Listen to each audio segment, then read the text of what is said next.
Everyone, welcome back to my channel. कैसे हैं आप सभी? आई होप आप सब अच्छे होंगे। स्टार्ट करते हैं आज का सेशन। इससे पहली वीडियो में मैंने आपको बताया था कि रो स्पेस क्या होता है, कॉलम स्पेस क्या होता है, ठीक है ना। तो कुछ डाउट्स थे आई थिंक बच्चों के, वो मैं डाउट्स पहले आपके पूरे कर देती हूँ, ठीक है। तो एक तो डाउट देखो ये था, मैंने मिस्टेक करी थी फर्स्ट वीडियो में।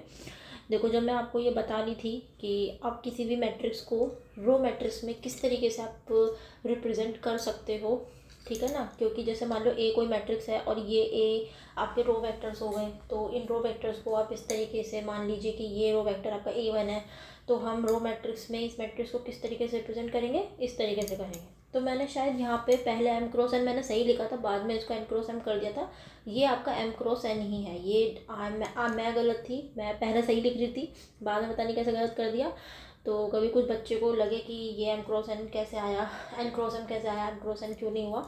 क्योंकि देखो, एन तो कॉलम्स ही हैं, एन तो कॉलम्स ही हैं, एम रोज है, हुआ ना, 1 2 से लेके एम, तो एम आपकी रोज ही हैं, एन आपके कॉलम्स ही हैं। क्योंकि जो ये A11 होता है, तो ये 1 आपका रो को दिखाता है, एन ये आपका कॉलम फर्स्ट वाला रो को दिखाता है, सेकंड वाला आपको कॉलम को दिखाता है। A11 का मतलब क्या है, first row first column. A12 का मतलब क्या है, फर्स्ट रो सेकंड कॉलम।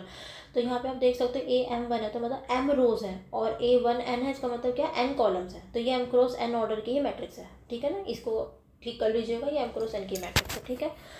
यहाँ पे हमने पढ़ा था कि हम किस तरीके से किसी भी एक पर्टिकुलर मैट्रिक्स को हम किस तरीके से रो वेक्टर्स में रिप्रेजेंट कर सकते हैं, कॉलम वेक्टर्स में रिप्रेजेंट कर सकते हैं। रो स्पेस क्या होता है, कॉलम स्पेस क्या होता है, ठीक है। रो स्पेस आपका एक सब स्पेस ही होता है किसी भी वेक्टर स्पेस का, ठीक है, spanned by the row vectors, ठीक है ना। तो इसको हम इस तरीके से रिप्रेजेंट करते हैं। कॉलम स्पेस क्या होता है, ये भी आपका एक सब स्पेस ही होता है, RM सब स्पेस का, ठीक है ना, which is spend by column vectors of matrix है। क्योंकि देखो, जो आपका जो जब हम इसमें रो स्पेस निकाल रहे थे, तो A1 A2 से लेके AM तक आए थे ना ये आपके, ठीक है ना, क्योंकि एम ही रोज थी, ठीक है, क्योंकि एम ही रोज थी सॉरी। तो जो आपका रो स्पेस होता है वो आपका क्या होता है, ये एक सब स्पेस होता है एक वेक्टर स्पेस का, ठीक है, जिसमें जो आपका स्पैंड होता है बाय द रो वेक्टर्स। ये आपके क्या है, row vectors of a matrix A, तो इन्हीं से ही वो स्पैंड होता है। जब भी तो हम जो रो स्पेस होता है किसी भी मैट्रिक्स, सॉरी, जो आपका रो स्पेस होता है किसी भी मैट्रिक्स का, उसको हम इस तरीके से तो लिखते हैं C1 A1 C2 A2, क्योंकि जो ये आपके रो वेक्टर्स होते हैं इस मैट्रिक्स ए के, इसके द्वारा ये स्पैन होता है, ठीक है ना।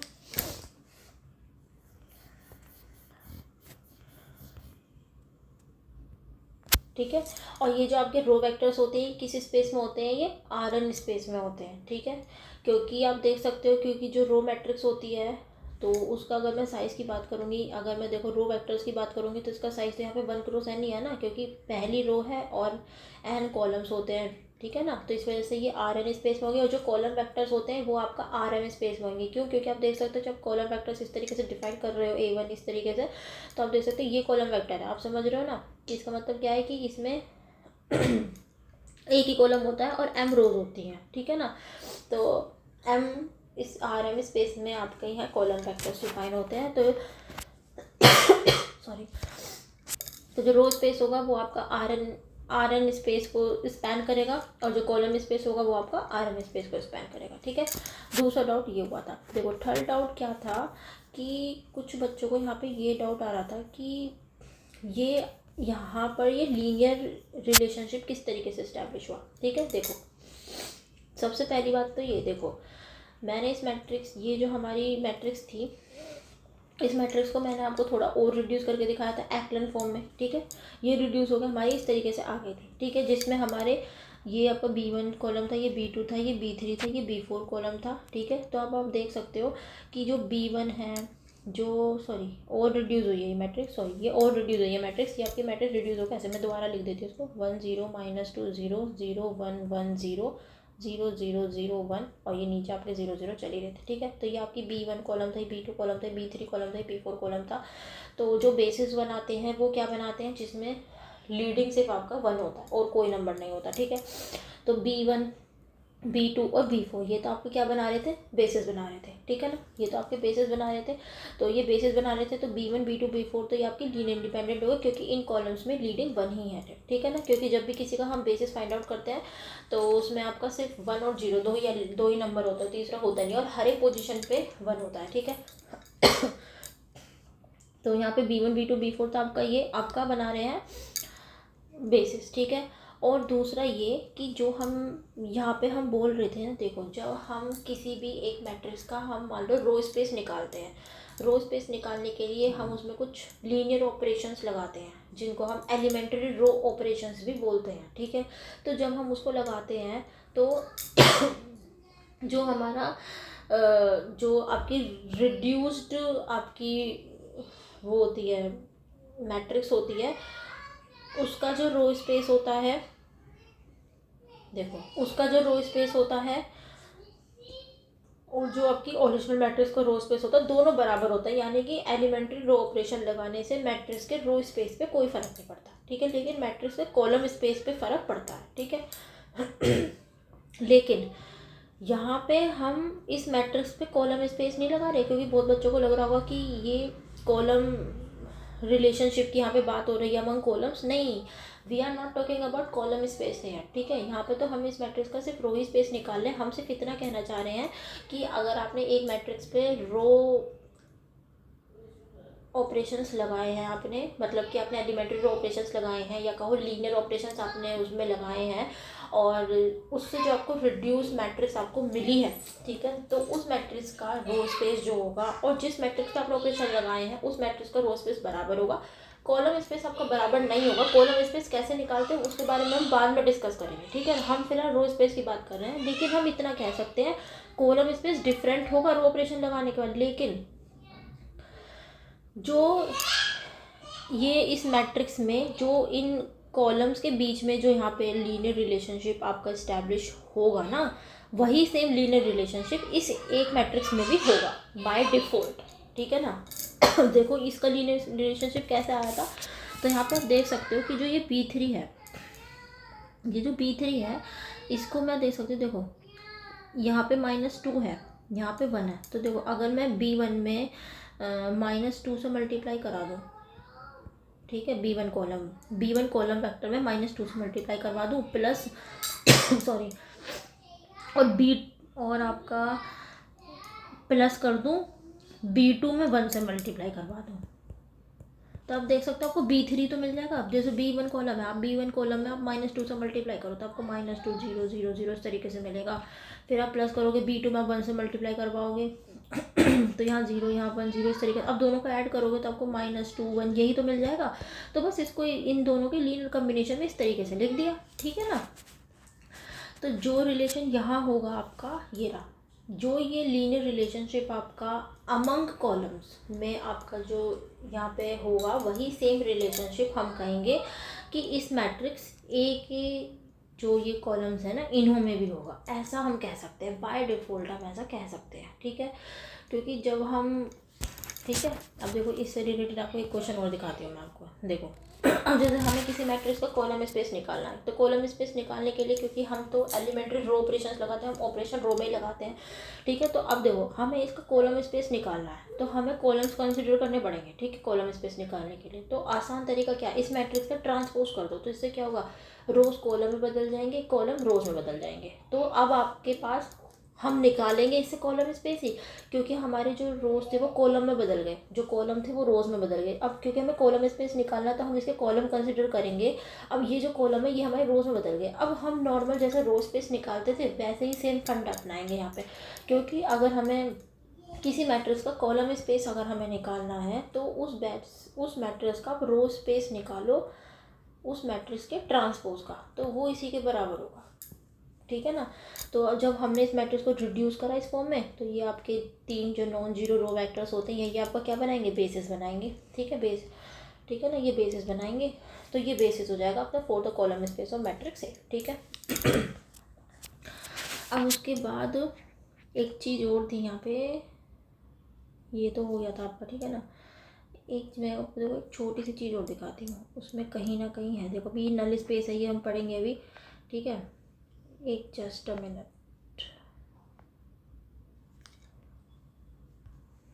देखो रैंक नलिटी हम बाद में पढ़ेंगे क्या होता है। देखो सिंपल सी एक मैट्रिक्स ए है आपकी ये, ठीक है, ये बी मैट्रिक्स है जो हमने ए से ही ड्राइव करी है, मतलब इसकी ये रो एक्लेन फॉर्म है। मतलब रो एक्लेन फॉर्म का मतलब क्या होता है, इस ट्राइंगल फॉर्म में से आप जीरो, मतलब जितने पॉसिबल जीरो बन सके आप जीरो बनाओ, ठीक है। ये सब आपके इधर ऐसे करके जीरो हो जाते हैं, ठीक है। डायगोनल से नीचे वाले कोशिश करते हैं कि सारे एलिमेंट जीरो हो जाएं, जितने भी बन सके, ठीक है। तो ये आपकी मैट्रिक्स बी है। अब देखो बी, ये आपका B1 कॉलम है, ये B2, ये B3, ये B4, ये B5 कॉलम है, ठीक है। अब देखो ये कॉलम है। अब आप देख सकते हो कि B1 में, B2 में और B4 में लीडिंग सिर्फ 1 है, तो ये आपका क्या बनाएंगे, ये आपको बनाएंगे बेसिस, ठीक है ना, for the column space of matrix B, column space of matrix B, ठीक है ना। तो सेम मैनर में A1, A2 और A4 भी आपका बेसिस बनाएंगे for the column space of matrix ए, हम ऐसा कह सकते हैं, ठीक है ना। तो A1, A2 और A4 ये आपका क्या होगा, ये बेसिस होगा of the column space of matrix A, ठीक है। दूसरा जो आपका B3 है, देखो अब B3 है, इसको हम किस तरीके से लिख सकते हैं, क्योंकि B3 और B5 तो आपके डिपेंडेंट है, ये इंडिपेंडेंट नहीं है, ठीक है। तो देखो B3 कैसे डिपेंडेंट है, B3 आपका -2 B1 पे प्लस के 3 B2 पे डिपेंडेंट है। तो B3 का लीनियर जो रिलेशनशिप होगा वो हम इस तरीके से देंगे, देखो इस समझ सकते हो ना, क्योंकि -2 और 3 है यहाँ पे, तो -2 की B1 मल्टीप्लाई कर दूँगी या 3 की B2 में मल्टीप्लाई कर दूँगी तो मेरे को B3 मिल जाएगा। सिमिलरली अगर मैं B5 का रिलेशनशिप देखूँगी तो B5 के रिलेशनशिप के लिए देखो यहाँ पर तो 1 ही है, तो B1 एज इट इज़ ले लूँगी B1, और यहाँ -4 है तो इसकी इसमें मल्टीप्लाई करनी पड़ेगी, तो B1 माइनस के 4 B2, ठीक है। और यहाँ पे माइनस का 1 है, माइनस के B4, ये आपका B5 का लीनियर कॉम्बिनेशन हो जाएगा। B5 का मैंने बता दिया आपको ऐसे होगा, ठीक है ना।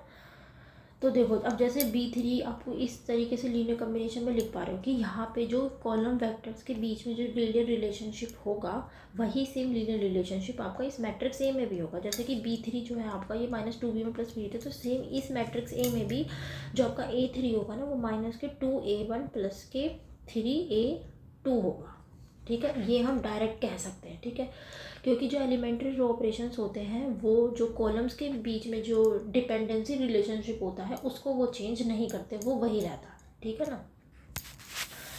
ये कुछ डाउट्स थे, ये मैंने आपके क्लियर कर दिए। एक तो वो M×n वाला कि वो M×n ही है, वो M×n नहीं था। दूसरा ये कि here we are not talking about the column space, यहाँ पे हम रिलेशनशिप की बात कर रहे हैं अमंग कॉलम्स, जब when we apply row operations on matrix A, ठीक है।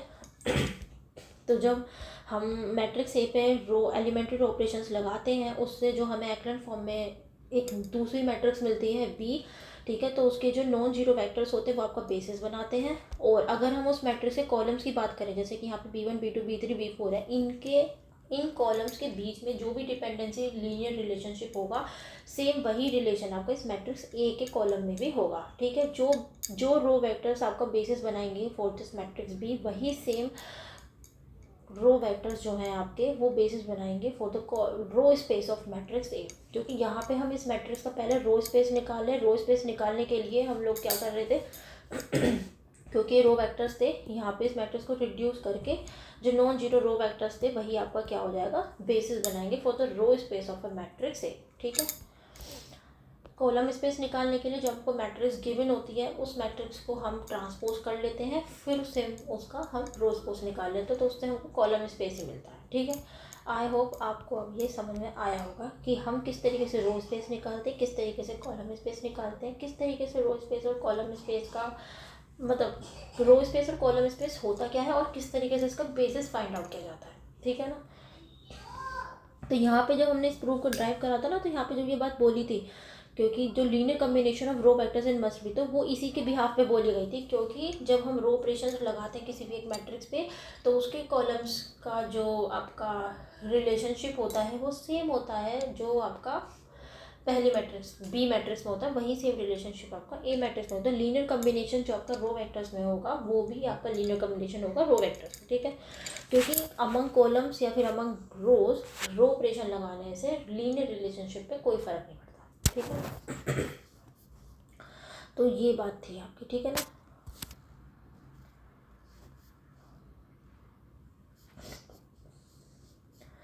क्योंकि बहुत बच्चों को शायद डाउट था कि ये लीनियर रिलेशनशिप आया कैसे। तो ये लीनियर रिलेशनशिप आपका इस तरीके से आया था, ठीक है ना।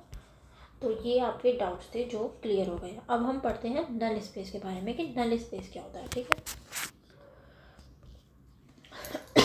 फिर भी अगर किसी को कोई डाउट हो तो आप मेरे को बता सकते हो, मैं उसको भी क्लियर कर दूँगी। डाउट्स में सबके देख लेती हूँ, ऐसी बात नहीं है।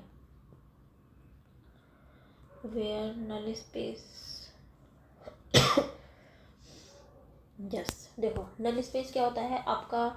जैसे मान लो ए आपकी कोई भी एक एम क्रॉस एन की मैट्रिक्स है, ठीक है। तो उन सभी सॉल्यूशंस का set for which A x is equal to 0, तो वो आपका क्या होता है, नल स्पेस। इसको सॉल्यूशन स्पेस भी कहा जाता है, ठीक है ना। For every value of x जो आपका आर एन स्पेस में बिलोंग करेगा, उन सभी के लिए ए एक्स आपका 0 होना चाहिए। एक्स आपका 0 नहीं हो सकता, ठीक है ना। ए एक्स इज इक्वल टू 0 होना चाहिए, एक्स आपका यहाँ पे 0 नहीं हो सकता, ठीक है ना।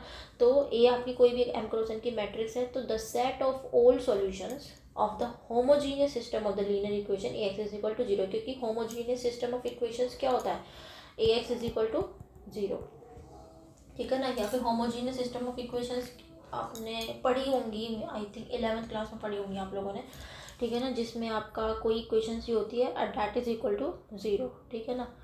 अब मैं आपको कैसे बताऊँ, जैसे हम लोगों ने 11th क्लास में बहुत सारी आपने होमोजीनियस सिस्टम्स ऑफ इक्वेशन पढ़ी है, उनको सॉल्व कैसे किया जाता है, तो सबको इक्वल टू 0 रखा जाता था उस चीज़ में, ठीक है ना। तो होमोजीनियस सिस्टम ऑफ इक्वेशन जो होती है लीनियर इक्वेशन, उसकी एक स्टैंडर्ड फॉर्म क्या होती है, A x is equal to 0। तो ये जो आपका सेट होगा ये आपका सब स्पेस बनाएगा of the vector space R n, इसी को ही हम नल स्पेस बोलेंगे। नल स्पेस को कैसे डिफाइन करते हैं किसी मैट्रिक्स ए के लिए, N S A is equal to x where x belongs to the vector space, तो एक्स इज इक्वल टू 0 होना चाहिए। अब देखो प्रूफ देखते हैं कैसे।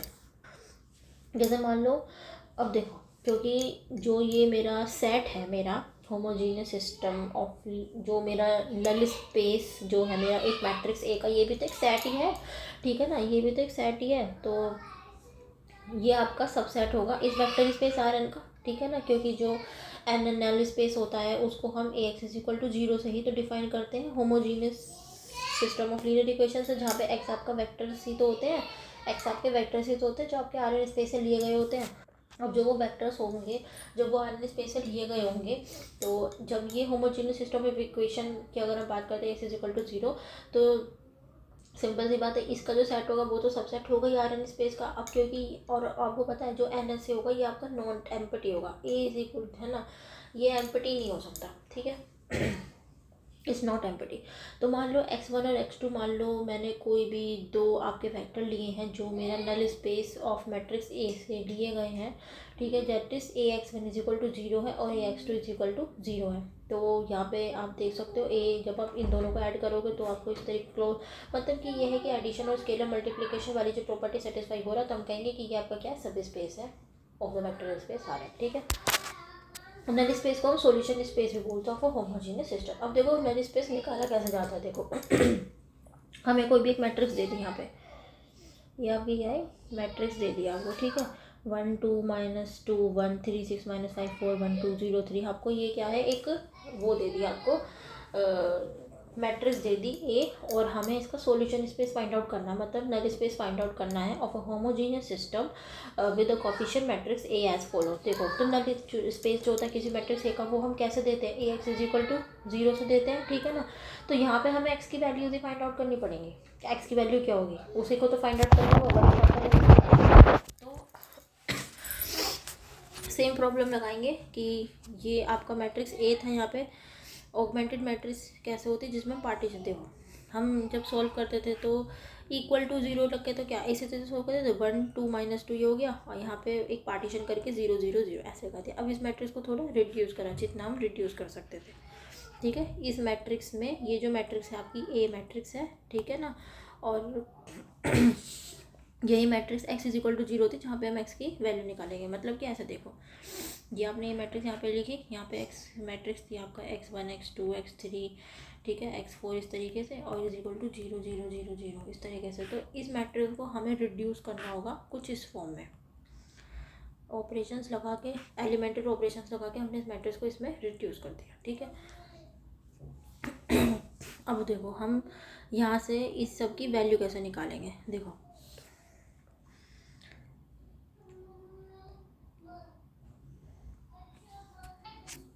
देखो हम इस मैट्रिक्स को किस तरीके से लिखते हैं, 1 2 माइनस की 2 1 3 6 माइनस 5 4 1 2 0 3। ये ए मैट्रिक्स है, एक्स इज इक्वल टू 0। इस तरीके से तो लिखते हैं। यहाँ पे 4 कॉलम से 4 वेरिएबल्स हो जाएंगे, x1 x2 x3 x4, इस तरीके से तो लिखते हैं। ठीक है, अब इस मैट्रिक्स पे हमने कुछ ऑपरेशंस लगा के इस मैट्रिक्स को हमने इस तरीके से रिड्यूस कर दिया, इस तरीके से कुछ। देखो मैं यही डायरेक्ट लिख दे रही हूँ, इसमें रो ऑपरेशंस लगाए हैं इन्होंने, जैसे हम लगाते हो आर टी वही वाले रो ऑपरेशन लगा के इसको एक्टिव फॉर्म में रिड्यूस कर लिया। तो कर ही लोगे आप। तो 1 2 0 3 0 0 1 1 and 0 0 0 0 0 0 0 0। That is x1 x2 x3 x4, ये आपकी मैट्रिक्स हो जाएगी। ये इन्होंने डायरेक्ट लिख दिया है यहाँ पर। ठीक है, अब देखो, अब यहाँ से देख सकते हो, तो हमें x1 x2 x3 की वैल्यू निकालनी है नल स्पेस फाइंड आउट करने के लिए। तो यहाँ पे आप देखो, तो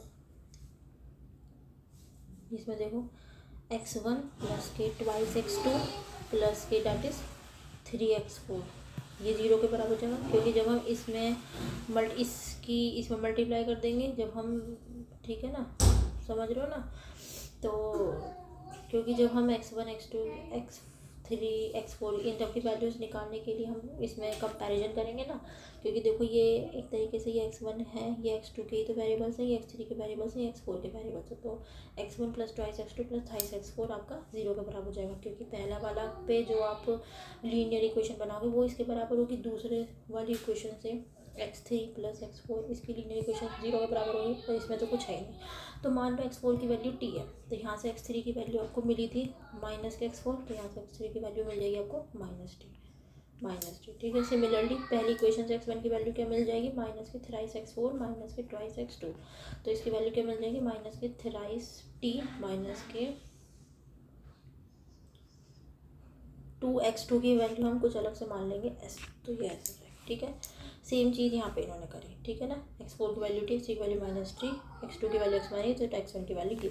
तो जो x वेक्टर होगा हमारा, x जो होगा जिसमें हमारे x1 x2 x3 x4 ये 4 वेरिएबल्स थे, तो ये आपको कुछ इस तरीके से आ जाएगा, जहाँ पे x1 की वैल्यू होगी माइनस की थ्राई टी माइनस की ट्वाइस एस, x2 की वैल्यू ऐसे हो जाएगी, x3 की value T sorry minus T और इसकी वैल्यू टी, ये हो जाएगी। ठीक है ना, तो अब जो x की वैल्यू है, अब हम इसको अलग अलग तरीके से रिप्रेजेंट करें तो कैसे करेंगे, देखो इसमें 2 वेरिएबल्स आ रहे हैं s एंड t। अगर मुझे इसका बेसिस फाइंड आउट करना है तो s एंड t वेरिएबल आ रहे हैं, तो पहले s के देखो, पहले वाले में इसका कौन सा कोफिशिएंट है, -2, दूसरे वाले में 1, इसमें है ही नहीं। प्लस t का क्या है, पहले वाले -3 है, इसमें है ही नहीं, इसमें -1, इसमें 1 है, क्योंकि जब आप ओवरऑल दोनों को ऐड करोगे तो वही मिलेगा ना, माइनस के 2s प्लस माइनस के 2s माइनस के 3t मिलेगा, है ना। यहाँ पे आप ऐड करोगे तो आपको यहाँ पे ऐसे मिलेगा, इन दोनों को ऐड करोगे तो -t मिलेगा। ठीक है ना, तो वही चीज़ मिली, तो हम इसको इस तरीके से लिख सकते हैं। ठीक है, तो इसको मान लिया मैंने v1 वेक्टर है, ये मान लिया हमने v2 कॉलम वेक्टर है, तो ये आपका SV1 प्लस tv2 की फॉर्म में हम इस तरीके से लिख सकते हैं। तो जो नल स्पेस होगा आपका वो क्या होगा इस मैट्रिक्स ए का, वो ये होगा जहाँ पे s एंड t आपके क्या होंगे, कोई भी रियल नंबर होंगे। ठीक है, तो ये आपका नल स्पेस होता है किसी भी एक मैट्रिक्स ए का। ठीक है, अब देखो एक थ्योरम है कि जो रो स्पेस और जो कॉलम स्पेस होता है इनकी डायमेंशन बराबर होती है। कोई भी मैट्रिक्स मान लो m क्रॉस n की आपकी कोई भी मैट्रिक्स है, आप उस मैट्रिक्स का रो स्पेस निकालोगे, कॉलम स्पेस निकालोगे, डायमेंशन सबका सेम होगा। ठीक है, डायमेंशन क्या होता है, डायमेंशन होता है जब आप इनका बेसिस फाइंड आउट करोगे, उनके बेसिस में जितने वेक्टर्स होंगे उनको काउंट कर लो, वही डायमेंशन होगा, तो दोनों का बराबर आता है। एक जैसे कि आप यहाँ पे भी देख सकते हो, बता रहे हैं, देखो जैसे कि यहाँ पे हमने ये मैट्रिक्स थी, इस मैट्रिक्स का हमने यहाँ पे कॉलम स्पेस निकाला था, कॉलम स्पेस में यहाँ पे 3 बेसिस बन रहे थे, तो इसकी डायमेंशन 3 हो गई। सेम इसी मैट्रिक्स का हम लोगों ने यहाँ पे बेसिस निकाला था रो स्पेस के लिए, कहाँ पे निकाला था, सेम इसी मैट्रिक्स का रो स्पेस निकाला था, देखो ये रहा, ये सेम मैट्रिक्स है वो, और ये सेम मैट्रिक्स है, और यहाँ पे हमने इसका रो स्पेस निकाला था, तो यहाँ पे भी आपके देखो 3 बेसिस बना रहे थे, तो इसकी भी डायमेंशन क्या होगी, 3 होगी। तो हमेशा कोई भी मैट्रिक्स ले लो, आप उसका रो स्पेस और कॉलम स्पेस निकालोगे तो उनकी डायमेंशन हमेशा बराबर आएगी, क्योंकि जो बेसिस में एलिमेंट होंगे वो बराबर ही होंगे। ठीक है, अब देखते हैं कि रैंक एंड नलिटी क्या होती है। देखो रैंक एंड नलिटी क्या चीज़ होती है, देखो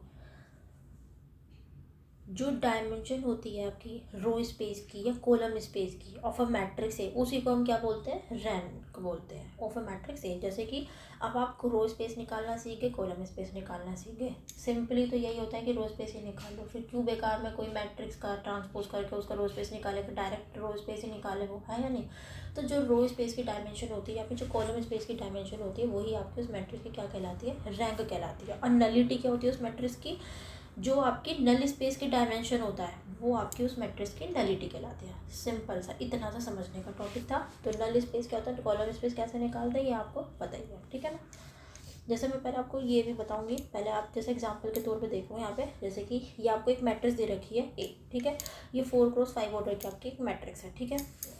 अब इसके जो कॉलम वेक्टर्स हैं उनको हमने A1 A2 A3 A4 A5 से डिनोट करा है। अब हमें इस मैट्रिक्स का rank and nullity find out करना है। तो देखो, इस मैट्रिक्स को हमने, ये हमारे को मैट्रिक्स गिवन थी, ठीक है। इस मैट्रिक्स को हमने एक्लन फॉर्म में रिड्यूस करा, ये मैट्रिक्स मेरे पास आ गई। अब जो ये कॉलम वेक्टर्स है मेरे B1 B2 B3 B4 B5, ठीक है। अब ये देखो, जब मैंने इसमें रो एलिमेंट्री ऑपरेशंस लगाए इस मैट्रिक्स में, तो देखो इसमें जो आपके नॉन जीरो जो रो वेक्टर्स हैं आपके, ये 3 ही तो हैं। तो इसका मतलब रो स्पेस का जो बेसिस होंगे वो ये 3 वेक्टर्स होंगे। मान लो ये W1 है, W2 है, W3 है। तो जो रो स्पेस का जो बेसिस होगा वो मेरे ये 3 वेक्टर बना रहे होंगे। तो इसका मतलब डायमेंशन 3 हो जाएगी, तो इसका मतलब रैंक आपकी 3 हो जाएगी, ठीक है। अब नलिटी कैसे फाइंड आउट करेंगे, नलिटी जो होती है वो क्या होती है, देखो एक तरीका और होता है, या तो फिर आप इसका नल स्पेस फाइंड आउट कर ले इस मैट्रिक का। लेकिन नल स्पेस का थोड़ा प्रोसीजर लंबा होता है क्योंकि उसमें हमें वेरिएबल्स मानने पड़ जाते हैं। तो नलिटी जो होती है किसी भी मैट्रिक्स की, वो एक क्या होती है, n माइनस के रैंक ऑफ ए के बराबर होती है। ये एक फॉर्मूला होता है, nullity of a matrix A is equal to n minus के रैंक ऑफ मैट्रिक्स ए, ठीक है।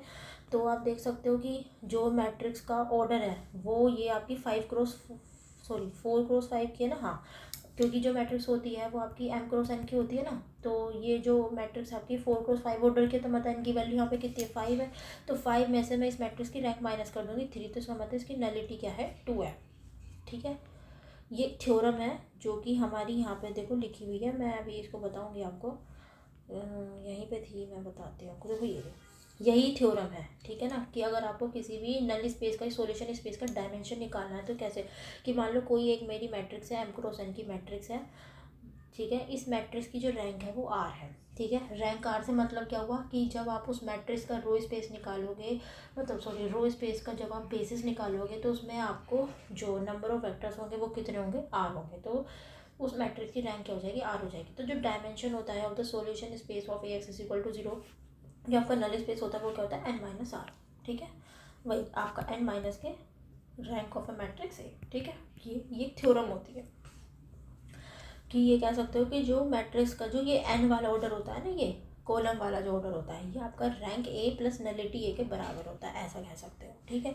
ये एक थ्योरम होती है, ठीक है।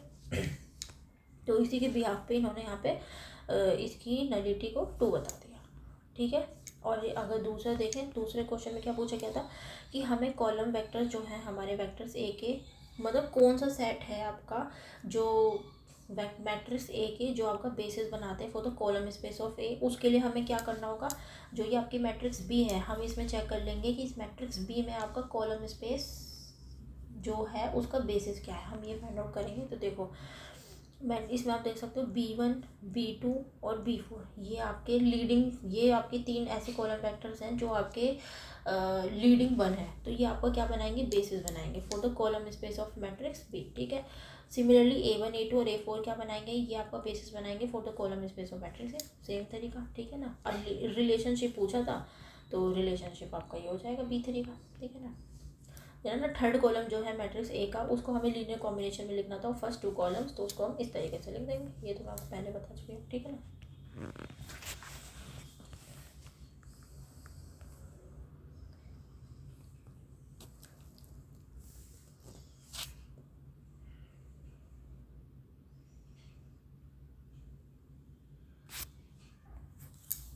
नो सॉरी, एक्चुअली यहाँ क्वेश्चन में मिस्टेक है, ये शायद टाइपिंग मिस्टेक है।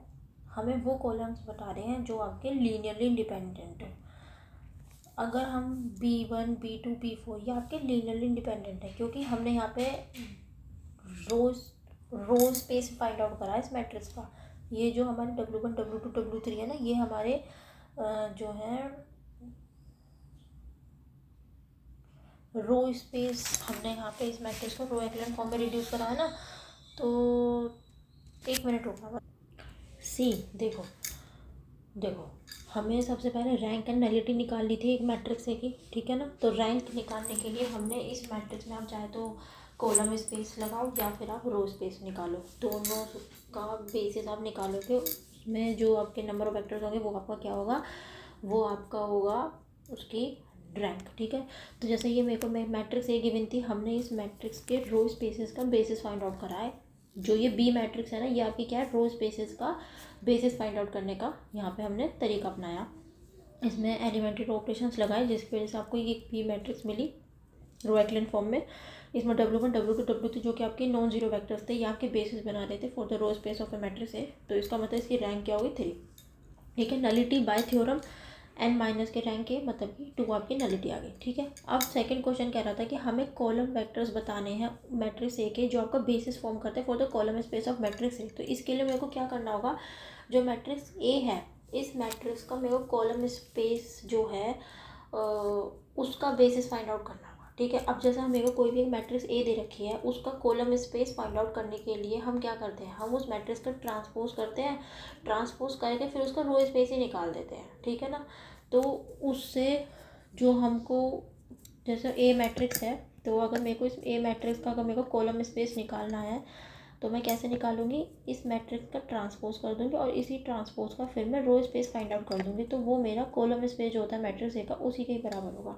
तो जो रो स्पेस का जो बेसिस होगा फॉर ए ट्रांसपोज मैट्रिक्स, वही बेसिस होगा मेरा for the column space of matrix ए।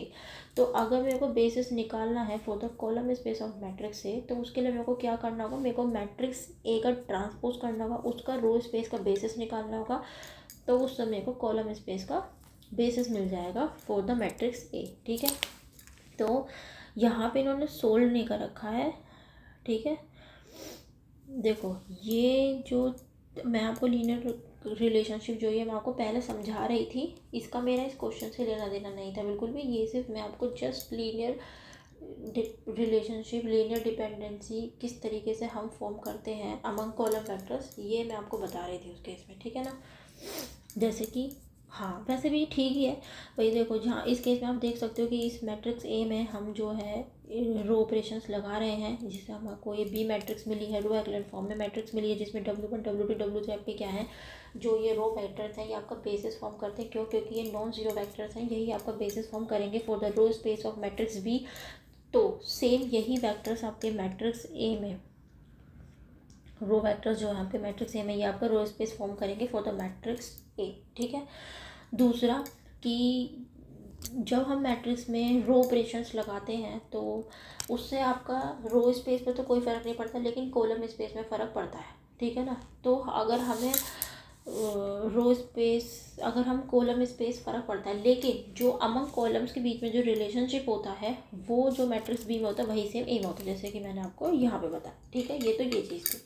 अब हमें सेकंड क्वेश्चन था कि हमें इसके लिए, देखो ये जो मैट्रिक्स गिवन है ना, इसका मैं ट्रांसपोज करती हूँ। जब मैं इस मैट्रिक्स का ट्रांसपोज करूँगी तो मेरे को मैट्रिक्स मिलेगी, जो रो होते हैं वो कॉलम में बदल जाएंगे, जो कॉलम है रो में बदल जाएंगे कॉलम स्पेस निकालने के लिए। तो ये हो जाएगा आपका 1 0 -2 0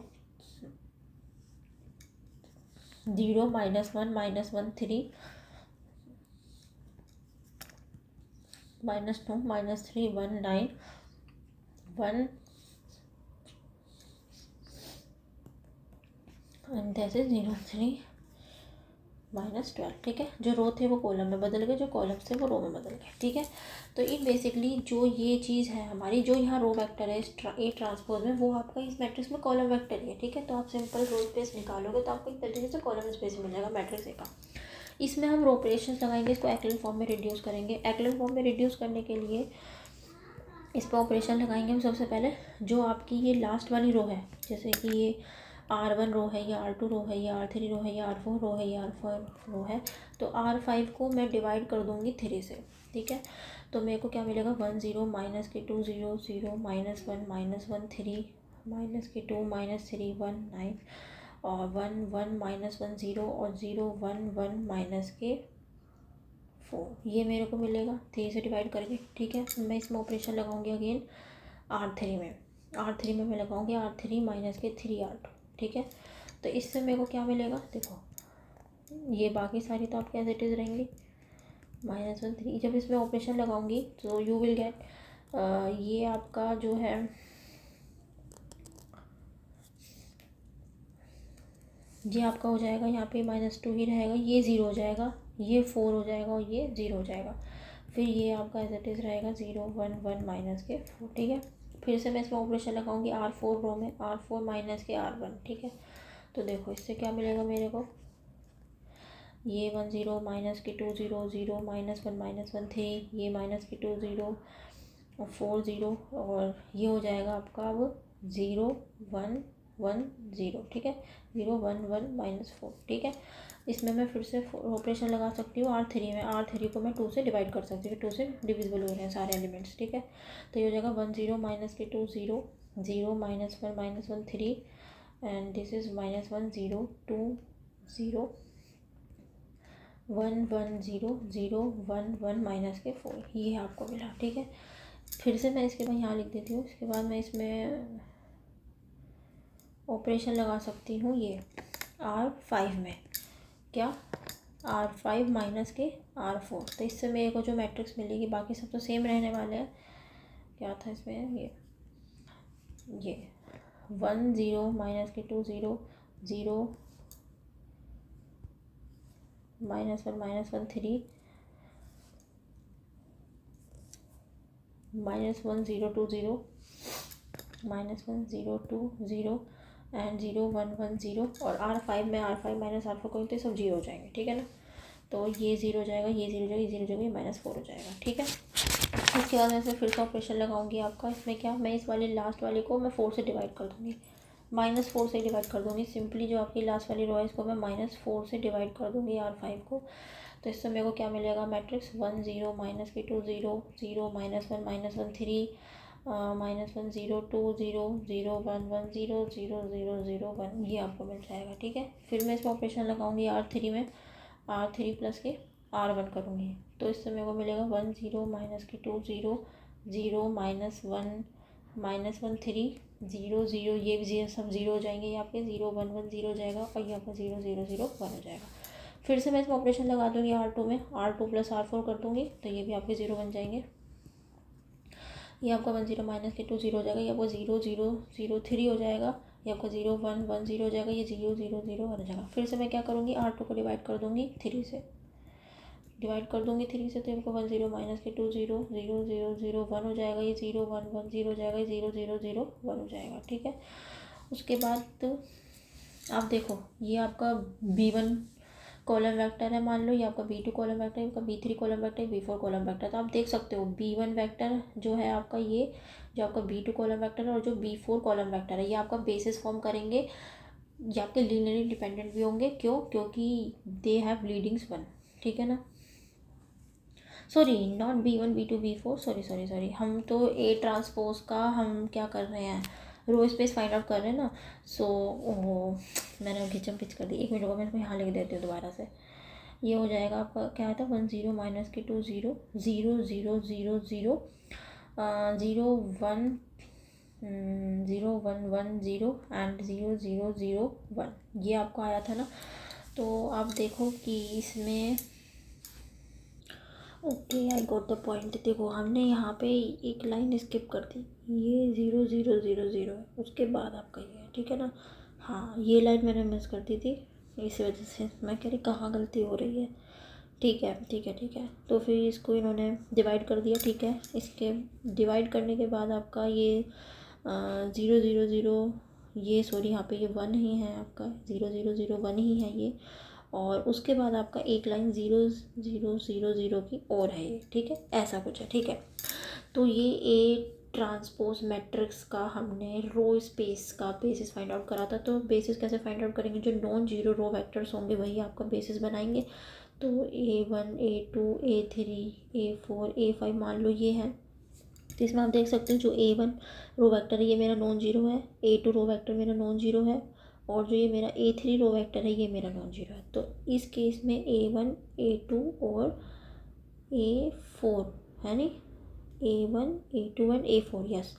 ये आपके जो रो वेक्टर्स हैं ये आपके रो वेक्टर्स हैं किसके, of the row space of A transpose matrix के, ठीक है ना, जो आपका बेसिस फॉर्म करेंगे, क्योंकि ये नॉन जीरो रो वेक्टर्स हैं, ये आपके कैसे हैं, नॉन जीरो रो वेक्टर्स हैं।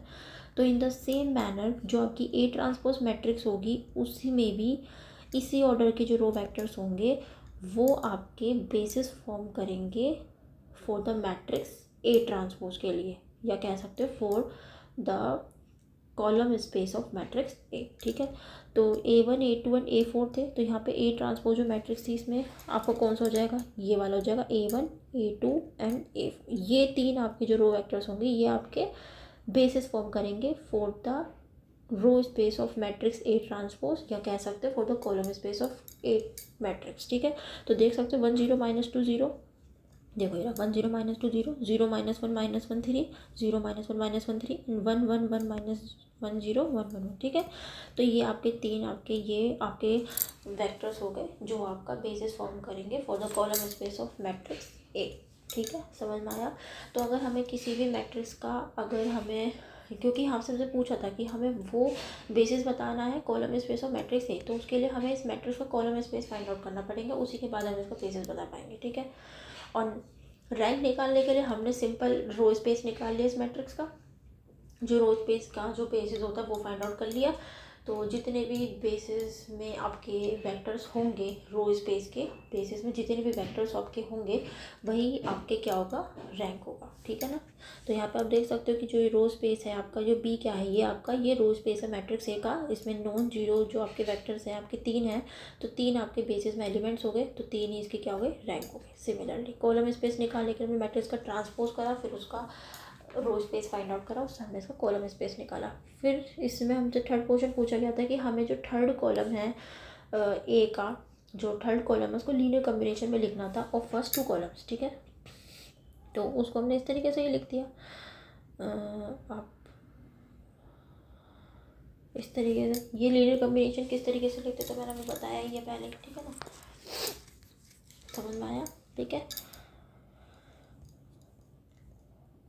ये वाला जो आपने रो स्पेस निकाला था उसमें जो थर्ड कॉलम है उसको हमें शुरू के 2 कॉलम के लीनियर रिलेशनशिप इस्टेब्लिश करना था, मतलब लीनियर डिपेंडेंसी रिलेशनशिप जो होता है वो हमें मेंशन करना था। ये मैं आपको फर्स्ट पहले बता चुकी हूँ। तो क्या B3 को कैसे लिखेंगे, -2B1 + B3, ठीक है, सेम ये तरीका, ठीक है। तो ये होता है आपका कॉलम स्पेस का बेसिस, रो स्पेस का बेसिस, क्या नलिटी होती है, ठीक है। एक थ्योरम है आपकी बहुत प्यारी सी, ये आपकी थ्योरम है, ठीक है ना, जो बताती है कि जो आपका n होता है वो rank A plus nullity A के बराबर होता है। ये एक थ्योरम होती है, इसका प्रूफ इतना इंपॉर्टेंट नहीं है, मैं आपको सही बताऊँ तो सिर्फ ये थ्योरम की एप्लीकेशन आपके पास होनी चाहिए। प्रूफ मैंने फिर भी यहाँ पे लिख दिया है, आप चाहो तो इसको देख भी सकते हो, ठीक है ना। बाकी इतना प्रूफ इतना इंपॉर्टेंट नहीं है, आप चाहो तो इसको स्किप भी कर सकते हो, लेकिन अगर किसी को है कि इसका प्रूफ समझाना ही है तो मैं इसको समझा दूँगी, आप मेरे को कमेंट सेक्शन में बता सकते हैं। हालांकि इतना इंपॉर्टेंट नहीं है, बाकी आप लोग के सिलेबस के अकॉर्डिंग आप देखिए कि आप लोग से वो प्रूफ मांगता है नहीं मांगता, अगर मांगता है तो फिर मैं इसको भी करा दूँगी, ठीक है।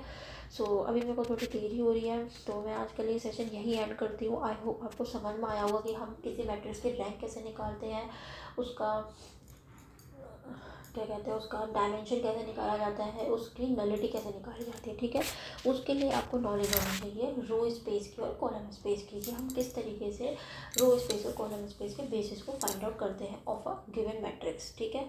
वो आप फाइंड आउट करना सीख गए तो रैंक नलिटी तो कुछ भी नहीं है, ठीक है। सो यहाँ आपका rank, nullity and dimension topic आपका कंप्लीट होता है। अब हम नेक्स्ट वीडियो में अब हम पढ़ेंगे कि नॉन होमोजीनियस लीनियर सिस्टम्स जो होते हैं उनका क्या सॉल्यूशन होता है। जो होमोजीनियस सिस्टम्स होते हैं उनका सॉल्यूशन होता है सिमिलरली Ax = 0, तो ये होमोजीनियस सिस्टम होता है लीनियर इक्वेशन का।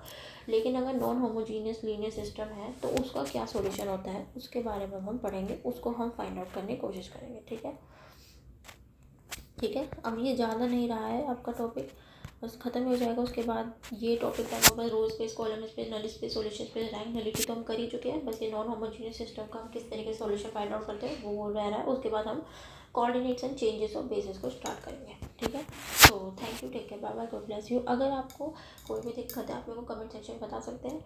ठीक है ना, मैंने आपके जो भी स्टार्टिंग के डाउट्स थे वो क्लियर कर दिया। आई होप आपको समझ में आए होंगे। ठीक है, सो थैंक यू।